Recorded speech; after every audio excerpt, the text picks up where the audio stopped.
1월 2일만 기다리고 써요 하는 분들이 굉장히 많아요. 지금은 이제 너무 안 좋은 조건이지만 그때 되면 그래도 받아주는 은행들이 늘어나니까. 그러니까 수요가 줄은 건 아니에요. 사고 싶은데 매물이 없다. 본인이 사고 싶어하는 곳에 매물이 예전에는 한 10개 정도 있었다면 지금 한 두세 개 정도에서 뭐 예전에 RR, 뭐 로얄동 로얄층을 살 수 있었다면 지금 이제 저층을 사야 된다는 등 그 집을 사려는 욕구 자체가 없어진 건 아니에요. 갈아타고 싶은데 대출이 안 나온다. 나는 지금 너무 이제 불안한데 빨리 내 집 마련을 해서 뭐 화폐 가치 하락을 좀 막아야겠다. 또 인플레 상승을 좀 해제해야겠다. 이런 생각은 있는데 원하는 매물이 없을 뿐.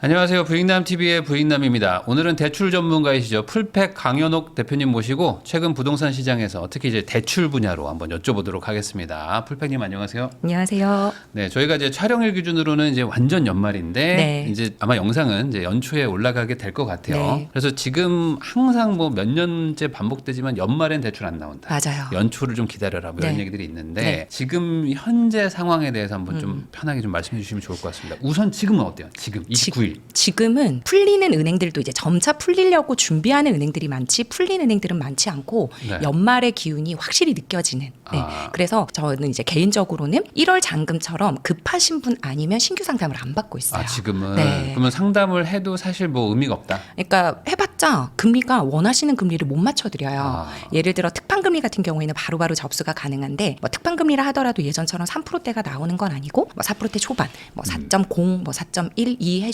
해드리면 이제 좋아하시고 근데 그 특판이 하루 이틀 만에 소진되거든요. 네. 그럼 이제 서류 준비하시는 동안 그게 끝날 수도 있고 아. 그러니까 저희가 일단은 잡아는 드리는데 또 늦어질 수도 있고 개인적인 상황들이 많을 수 있잖아요. 네. 그래서 특판 위주로만 이제 요즘에는 실행을 거의 하고 있고 일반적인 걸로는 너무 금리가 높아서 이제 상담 드리는 의미가 없어서 지금 1월 2일만 기다리시는 분들이 굉장히 많습니다. 그러면 여기서 네. 이제 궁금한 게 두 가지인데 네. 작년에 한 여름쯤만 해도 한 3점대였고 맞아요. 4%면 너무 비싸다 막 그랬는데 이제는 4% 초반이면 싼 거예요. 네. 아. 근데 이제 거기에 이제 본인 개인 우대금리 받으면 또 내려갈 수도 있지만 네. 네. 그래도 이제 4%대 초반 정도로 형성된다. 그러면 잘 받는 거다. 아, 이렇게. 지금은 그것도 잘 받는 거다. 네, 네. 그러면 이제 두 번째 질문은 1월 2일이 되면 뭐 바뀌나요? 1월 2일이 되면 이제 대출 총량이 리셋이 되잖아요. 26년이 되니까 그러니까 아예 안 되지 않고 되는 방향의 가능성이 훨씬 넓어지는 거죠. 그러니까 아예 접수 자체를 안 받은 은행도 일단은 창구를 열고 특판 상품도 이제 25년에 마무리됐으니까 더 이상 총량이 없어서 못 연 것도 이제 시작을 할 수 네. 있고 여러 가지로 분위기가 바뀔 수가 있는 거죠. 네, 그래서 확실히 지금보다는 대출 받기가 편해집니다. 아, 네. 그러면은 1월 2일에 상담을 하는 사람들은 뭐 1월에 잔금 치르는 사람들보다는 거의 없죠. 네. 2월일 텐데 3월, 네. 뭐 3월 초나 네.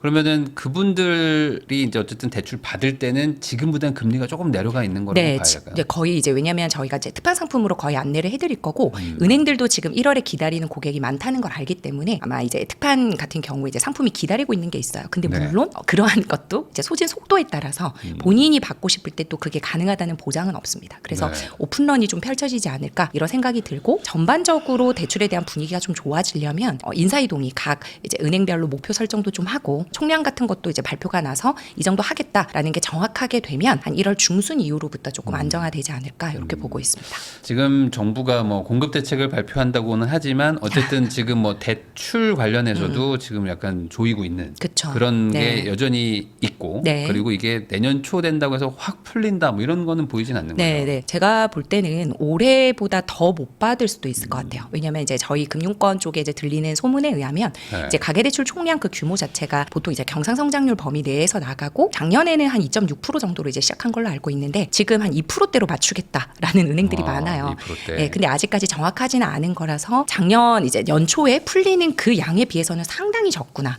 그러니까 6.27 대책 이후에 사실 그 총량의 규모 자체가 한 1.6, 그러니까 1%대 후반이었는데 네. 오히려 그거를 전체적으로 한 2%대를 2026년에 푸는 양으로 하겠다라는 건 굉장히 적은 양입니다. 네, 그렇기 때문에 올해도 작년처럼 상반기에 거의 총량이 소진될 가능성도 크고요. 물론 은행에서 월별, 분기별로 관리를 하기 때문에 막 이제 연말에 아예 대출이 안 나오고 이런 사태는 없겠지만 그럼에도 불구하고 누구나 지금 이제 1월 잔금보다는 2월에서 이제 상반기 한 6월 정도가 대출이 잘 나올 것이다. 것이다라는 건 알고 있기 때문에 거의 그때 이제 은행에서도 영업을 끝내려고 총량을 이제 배분을 할 거예요. 그리고 이제 여름 때 우리 직원분들이 이제 휴가도 가고 좀 인사이동 변화도 있을 수 있잖아요. 그러면 이제 하반기 때는 상반기 때 못 채운 실적 채우는 그런 용도로 갈 거기 때문에 그게 좀 더 빨라질 수 있다. 즉 연말이 빨리 올 수도 있을 것 같아요. 그러니까 소위 말하는 막 11월, 12월 되면 대출만 안 나온다고 하는 게 뭐 진짜 막 9월 뭐 더 이렇게 땡겨질 뭐 수도 있지 8월까지도. 않을까. 네. 야, 그럼 이제 상반기에 대출 안 받으면 이제 쉽지 않아질 수도 있다. 근데 이게 제가 너무 포모 현상을 말씀드리는 것 같은데 그렇다고 해서 모든 은행이 그런 건 아니고요. 네. 총량을 예상을 하고 있을 거예요. 그 정부나 은행에서도. 그래서 월별 분기별로 관리를 잘하라고 또 내부적으로 안내가 갈 겁니다. 너무 불안해하지는 마시고 우리가 원하는 대출의 조건이 좋다라는 건 금리도 좋고 한도도 좋은 건데 거기서 하나씩은 빠질 수 있어요. 네. 즉 내가 이만큼의 한도가 나왔었는데 이제 하반기에 가면 그만큼의 한도가 못 나올 수도 있고 또는 금리가 좀 크겠죠. 금리가 이제 초반에 받았을 때보다 나중에 더 높아질 수도 있고 그리고 뭐 방공제 해야 된다. 뭐 MCI, MCG 가입이 안 된다. 등등 여러 가지 조건이 까다로워질 수 있다라는 거지 대출 자체가 안 나오지는 않을 겁니다. 네. 그러면 지금 내년도에 대출 수요가 늘지 않거나 반대로 이제 주는 거죠. 그래서 이제 뭐 소위 말하는 이제 집을 사려는 수요가 좀 줄면 대출 한도 증액이 좀 적더라도 조금 여유가 생길 텐데 네. 지금 돌아가는 분위기가 이제 중요할 것 같아요. 네. 현재 지금 한 12월 안쪽에서는 약간 거래량이 확 줄고 맞아요. 대출도 확실하게 줄었다. 이렇게 정리할 수 있나요? 네. 그러니까 수요가 줄은 건 아니에요. 사고 싶은데 매물이 없다. 본인이 사고 싶어 하는 곳에 매물이 예전에는 한 10개 정도 있었다면 지금 한 두세 개 정도에서 뭐 예전에 RR, 뭐 로얄동 로얄층을 살 수 있었다면 지금 이제 저층을 사야 된다는 등. 그러니까 매물 자체가 많이 없기 때문에 거래가 활발하지 않고 거래량을 동반하지 않는 거지 그 집을 사려는 욕구 자체가 없어진 건 아니에요. 네. 갈아타고 싶은데 대출이 안 나온다. 나는 지금 너무 이제 불안한데 빨리 내 집 마련을 해서 뭐 화폐 가치 하락을 좀 막아야겠다. 또 인플레 상승을 좀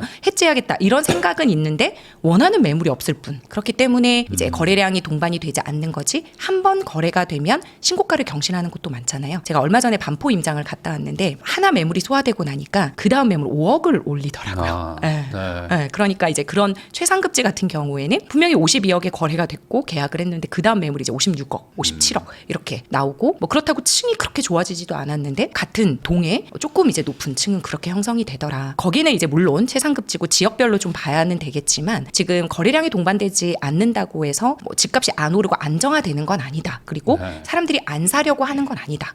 그러면 결국에 그런 분들이 수요가 잠깐 잠재 수요로서 네, 내년에 대출 풀리고 좀 분위기 봐서 또 봄 되면 또 상황 봐서 움직여야겠다라는 뭐 겸사겸사 그렇게 좀 많죠. 기다리고 있는 분들이 좀 있다는 거죠. 엄청 많아요. 그리고 저도 지금 1월 2일만 기다리고 있어요 하는 분들이 굉장히 많아요. 1월 2일 된다고 뭐 확 달라지는 건 아닐 수도 있지만 그래도 지금은 이제 너무 안 좋은 조건이지만 그때 되면 그래도 받아주는 은행들이 늘어나니까. 그렇죠. 네. 지금은 완전히 뭐 문 닫고 있는데 억지로 막 들어가려고 네, 하는 거고 네. 내년 되면 어쨌든 그래도 네. 좀 받아주니까. 네. 그러면 지금 시장 분위기가 뭔가 좀 이렇게 통계나 이런 걸로는 뭐 네. 상승세긴 하지만 그래도 좀 상승률 자체는 좀 낮아졌는데 이게 일종의 약간 좀 그 폭풍 전야 같은 뭐 그런 맞아요. 느낌이라고 봐야 되겠네요. 네네네. 태풍의 눈같이. 다들 좀 기다리고 있다. 네. 왜냐하면 문의는 굉장히 많은데 뭔가 거래가 일어나는 느낌은 들지 않아요. 네. 그래서 제가 이제 여쭤보면 매도 계좌가 안 열려요. 그리고 집주인이 매물을 걷어들였어요. 그러니까 네. 본인은 사고 싶은데 또 너무 올라서 나오면 본인 자본금이 안 맞잖아요. 작은 계획이 안 맞으니까 포기하게 되는 요런 게 많은 거지. 저 그냥 집 사기 포기할래요. 요렇게는 안 하는 것 같아요. 만약에 예를 들어서 내가 보고 있는 곳의 입지에 도저히 집을 못 사는 거예요. 대출도 안 나오고 자본금이 안 맞아서. 그러면 다른 내가 갈 수 있는 곳을 더 공부를 하지 아예 포기하거나 이러지는 않는 것 같아요. 그러면 결국 이제 매수를 하려고 한다라는 거는 이제 어느 정도 이해는 됐는데 네. 그러면 이제 대출에 맞춰가지고 어쨌든 집을 사실 거기 때문에 소위 말하는 지금 뭐 투기가율지구는 한 40% 나오니까 네. 뭐 10억짜리 사도 대출 4억밖에 안 나오잖아요. 맞아요. 그러면 요즘에 뭐 줄었다고는 하더라도 그래도 좀 이렇게 뭐랄까 문의라든지 아니면 실제 계약서가 들어오는 금액대가 어느 정도가 많아요. 무주택자 같은 경우에는 확실히 이제 8억에서 10억대가 많은 것 같고요. 규제 지역 기준. 네. 그다음에 갈아타기 수요는 이제 11억에서 15억, 그리고 15억에서 25억 수요도 많은 것 같고요. 25억 이상은 네. 사실 뭐 현금 거래가 많은 곳이지 그렇게 대출이 크게 작용하는 곳은 아닌 것 같고요. 이러한 곳에서 이제 원하는 곳으로 못 가는 거죠. 뭐 예를 들어 마포나 성동에 있는 분들이 사실 강남으로 가고 싶은데 지금 그게 이제 안 나오는 거잖아요. 대출이 네. 안 나와서 못 가고 있는 거라서 거기에 이제 막혀 계신 분들이 많고 왜 규제 지역에서 8억에서 10억이 지금 그러냐면 무주택자 중에서 생애 최초랑 서민 실소유자 요건이 최대 6억 네. 원까지 정도까지 받을 수 있는 구간인 거예요. 네. 예를 들어 내가 9억짜리 집을 산다. 그래서 이제 신생아 특례를 받으면 최대 4억까지밖에 안 나오니까 내 자본금이 5억이 필요한데 은행권의 생애 최초를 만약에 하게 되잖아요. 그러면 DSR만 맞으면 일단 70% 규제 네. 지역에서 70%니까 최대 6억이 나온단 말이에요. 그리고 이제 신용대출도 최대 1억까지는 쓸 수 있으니까 본인 자본금 한 2, 3억 가지고도 이 9억짜리 집을 살 수가 있으니까 이제 생애 최초 같은 경우에는 이제 8억에서 10억대. 그러니까 본인 자본금 한 1억에서 3억 있으신 분들이 움직이시는 분들이 많은 것 같고 그렇다고 지방으로 달려가진 않는 것 같아요. 지방으로 하시려면 물론 생애 최초 같은 경우에는 여러 가지 대출 전략을 쓸 수 네. 있기 때문에 고민을 하시는데 보통 지방 분들도 지금은 똘똘한 한 채로 서울로 가고 싶어 하는데 지금 토어제 때문에 실거주가 안 돼서 지금 사실 지방 대장단지나 공급이 정리된 곳을 보는 거지 규제 지역 특히 서울에 대한 욕망은 더더욱 커지는 것 같고 네. 그래서 이제 토어제가 만약에 뭐 노도강이나 금강구 중심으로 풀린다라고 하면 거기로 이제 몰릴 것 같아요. 저는. 지금 말씀하신 것처럼 이제 네. 토어제를 뭐 푸네 만에 얘기도 나오고 네, 있는데 개인적인 생각이시겠지만 풀면 간다 사람들이. 왜냐하면 저는 개인적으로 노도강 쪽이 아직은 저평가되어 있다고 네. 생각을 하거든요. 많은 금액이 오른 것 같지는 않아서 강남만 오를 수는 없잖아요. 네. 키 맞추기에서 결국은 이제 그 입지에 맞게 가격이 형성이 될 텐데 노도강 같은 경우에는 물론 입지에 따라 다르고 아파트에 따라 다르겠지만 오를 만한 곳은 더 오르지 않을까 이런 생각이 듭니다. 그러면 지금은 어쨌든 주로 뭔가 움직이고 있는 곳은 한 10억 언저리 안팎 정도라고 봐야 되겠네요. 왜냐하면 5, 6억대보다는 11억대, 13억대도 굉장히 많은 것 같아요. 그러니까 요즘에 재개발 문의가 진짜 많아요. 네. 그러니까 재개발 재건축이 이제 신축이 될 거고 그리고 토어제를 뚫을 수 있는 게 이제 재개발이잖아요. 근데 문제는 이제 사업 시행 인가 단계까지만 대출이 가능하고 관처부터는 사실 입주권 담보 대출이라는 게 없어요. 그럼 이제 현금이 많이 투입이 돼야 되고 사시 단계에서도 굉장히 썩은 빌라, 썩빌이라고 하죠. 거기는 이제 감정가가 많이 나오지 않기 때문에 대출도 많이 없고 그다음에 프리미엄은 많이 붙어 있고 이러면 현금이 많이 수반되어야 하는데 네. 그 재개발 중심의 주변에 신축 아파트 같은 경우에 좀 저평가됐다라고 하면 거기를 그렇게 같이 알아보는 거예요. 그래서 예전 같으면 이런 재개발도 서울 중심으로 부가연이라든지 또는 마천이라든지 이런 네. 쪽을 알아보다가 한 12월부터는 뭐 구성남이라든지 또는 이런 경기도 쪽에 이제 빅4 중심으로 재개발의 문의가 굉장히 늘어났다. 그리고 그 재개발 중심으로 해서 주변의 신축 아파트와 같이 비교해서 대출 알아봐 달라. 뭐 이러한 경우도 많습니다. 그러면 이제 현재는 어쨌든 대출 규제로 인해서 다들 약간 멈춰 있는 상태이지 이게 네. 그냥 아예 포기하고 뭐 전월세 절대 아니라고 봅니다. 뭐 전월세 네. 가는 수요는 아니다. 네. 그러면은 이게 결국에 내년에 어쨌든 뭐 한도가 보고 다시 또 리셋이 되고 네. 물론 뭐 어느 정도 또 이제 규제가 있겠지만 네. 그러면 이제 과거와 같은 패턴이 이어진다고 봐야 될까요? 네. 연초에 한번 또 살짝 오르고 뭐 여름에 막 뜨겁고 가을에 규제 나오고.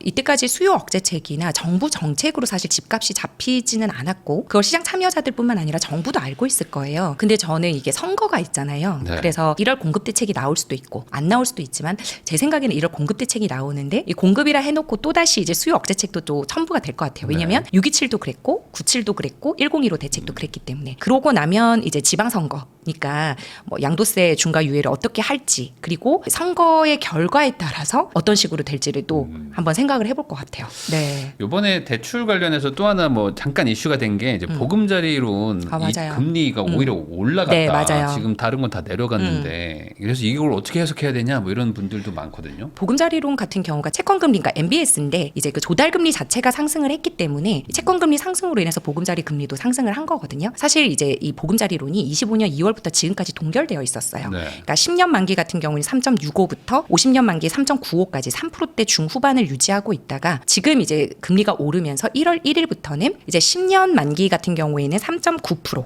그다음에 50년 만기 같은 경우에는 4.2%까지 오르게 되어 있습니다. 물론 이제 우대 금리를 받게 되시면 뭐 최저 2.9도 받으실 수 있고 뭐 3.2%도 받을 수 있거든요. 뭐 전자 네. 계약을 하든 한부모든 본인의 상황에 맞춰서. 그런데 기본적으로 금리가 이제 3.9에서 4.2%로 형성이 되기 때문에 거의 시장 금리랑 비슷하지 않나 이렇게 보고 있어요. 근데 그럼에도 불구하고 이 보금자리론에 대한 수요가 많은 이유는 DSR을 보지 않고 DTI를 네. 보기 때문에 이게 이제 소득이 적으신 분들, 부채가 다소 있으신 분들한테는 은행에 가면은 대출이 안 나오는데 DTI는 뚫을 수 있거든요. 그렇기 때문에 이 보금자리론에 대한 수요는 여전한 것 같고요. 디딤돌 대출의 한도가 일반 한도가 2억 5천에서 2억으로 줄어버렸기 때문에 네. 이 자기 자본금이 좀 많이 들어가야 되는데 오히려 주택 가격은 디딤돌은 5억까지밖에 못 사는데 보금자리론은 6억까지 살 수 있고 그다음에 디딤돌은 세대주만 받을 수 있고 무주택 위주인데 뭐 보금자리론 같은 경우에는 처분 조건으로 1주택자도 일단은 신청은 할 수 있고 여러 가지로 뭐 자산도 보지 않고 조금 여유로운 게 있기 때문에 이 보금자리론에 대한 수요는 여전하지 않을까 이렇게 보고 있습니다. 그래서 뭐 어떤 분들은 뭐 체증식 말고는 뭐 장점이 없다 뭐 이런 얘기도 하는데 네. 그럼에도 불구하고 보금자리론만의 네. 또 아직 네. 혜택은 있다. 네, 저는 그렇게 보고 있어요. 왜냐하면 디딤돌이나 또는 신생아 같은 경우에는 자기 자본금이 그래도 좀 많이 들어가게 됐는데 네. 보금자리론 같은 경우에는 뭐 3억 6천까지도 받을 수 있고 물론 LTV 70 그다음에 DTI 60도 맞춰야 되기는 하지만 뭐 DTI 이제 즉 이자 상환 능력 정도만 하면 나올 수 있는 금액들이 맞춰져서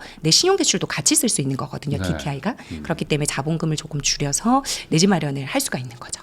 그러면은 지금 아마 이 영상 보시는 분들 중에 뭐 유주택자분도 있고 무주택자분들도 네. 있을 텐데 사실 뭐 정말 살기 좋은 뭐 소위 말하는 상급지들 가지고 있는 분 아니면 지금 다들 걱정이 많단 말이에요. 네, 맞아요. 그래서 이제 내년에 어떡하지라는 마음으로 보실 텐데 내년에도 어쨌든 집값 어떤 하락 요소가 뭐 많지는 않다 이렇게 보시는 건가요? 그러니까 오를 곳은 오르고 하락할 곳은 더 하락하지 않을까. 그러니까 지역별로도 따로 봐야 될 것 같고요. 아파트와 비아파트도 좀 따로 봐야 될 것 같고요. 좀 네. 다 구분해서 봐야 될 것 같아요. 그러니까 뭐 예를 들어서 마포라고 다 오르지 않잖아요. 뭐 성동이라고 다 오르지 않고 대장단지 중심으로 또는 재개발 재건축 단지 중심으로 오를 곳이 오르기 때문에 그게 좀 더 강화되어서 부익부 빈익비는 더 심해질 것 같고 각자 도생의 시기는 더 심해질 것 같습니다.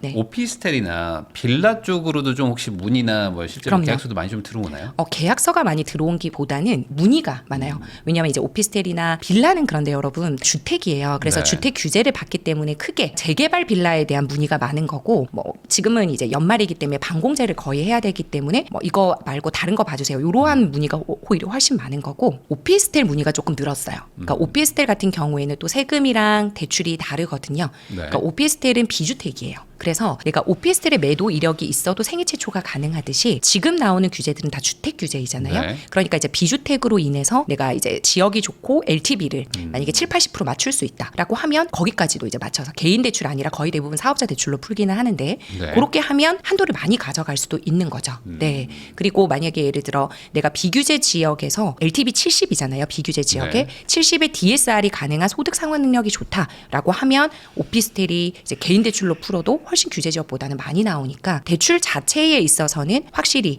빈틈 전략이 될 수가 있는 거죠.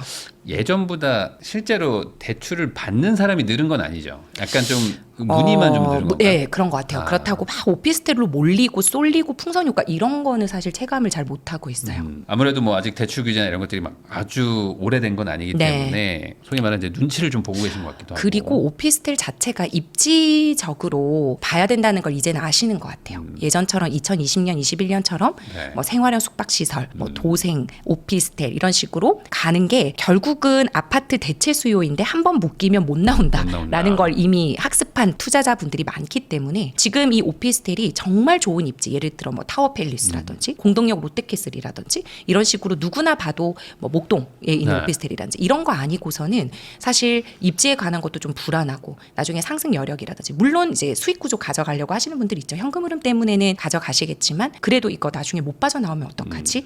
약간 이런 생각들을 하시는 것 같아요. 네. 네, 아직은 여전히 이제 아파트나 이쪽으로 조금 더 관심들이 있는 것 같다. 네. 그러면은 뭐 큰 틀에서 26년도 항상 이제 연초되면은 이제 전망 이런 것들을 여쭤보기 때문에 네. 26년은 이제 큰 틀에서는 어떤 시장 움직임이 보일 것 같다. 개인적인 의견 어떠십니까? 대출은 더 힘들고 더 힘들고. 전략이 더 필요한 시대다. 네. 그래서 26년은 좀 더 각자 도생의 시기이지만 네. 전략을 잘 세우면 나만의 기회를 찾을 수 있는 장 이렇게 생각이 듭니다. 네. 네. 그러면은 뭐 하락의 요소가 별로 보이진 않는다. 이렇게 봐야 될까요? 우리가 사고 싶어하는 곳은 사실 정답집처럼 정해져 있으니까 네. 그런 곳에 공급이 많지 않고 네, 수요는 많고 그런 곳에 내가 내 집 마련을 하고 갈아타기를 할 거라면 상승의 요인밖에 없지 않을까 네, 이런 그러니까 생각이 듭니다. 아주 극단적으로 얘기하면 내가 살고 있는 집은 빠질 확률이 높고 내가 사고 싶은 집은 오를 확률이 높다. 네, 그러니까 뭐 예를 들어 뭐 전세 매물 같은 경우에도 우리 집 주변은 괜찮던데 막 이러는데 다른데 이제 내가 가고 싶어하는데 곳에 가면 또 엄청 올라와 있고 막 이렇잖아요. 맞아요. 네. 항상 내가 지금 가지고 있는 것보다 더 좋은 데만 보시기 때문에 네. 결국에 그런 곳들은 이제 몰리니까 네. 이제 수요가 좀 쏠리는 곳들은 조금 내년에도 네. 지금 뭐 상황이 좋지는 않은 것 같습니다.